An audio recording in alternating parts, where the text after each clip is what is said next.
Masa pengenalan lingkungan sekolah bagi siswa baru adalah momen yang ditunggu oleh siswa setelah sekian lama libur panjang. Masa pengenalan lingkungan sekolah ini dimanfaatkan oleh pihak sekolah untuk pengenalan program sekolah, tata cara belajar, penanaman konsep pengenalan diri, serta pembinaan awal budaya sekolah.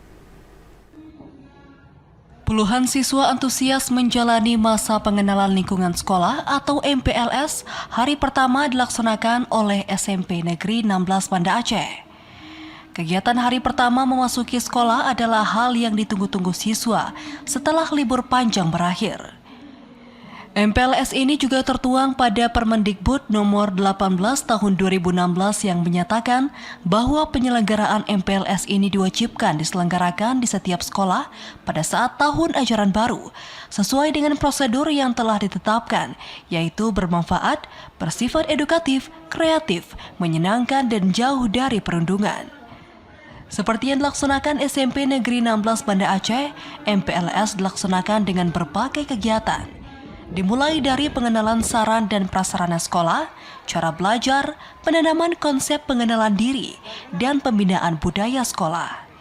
Pada hari pertama sekolah ini, pihak sekolah mengharapkan agar siswa dapat diantar oleh orang tuanya sehingga sama-sama mengenal seperti apa lingkungan sekolah. Adapun rangkaian kegiatan yang dilaksanakan ialah diawali dengan sholat duha bersama agar siswa dapat meningkatkan nilai imtak di sekolah.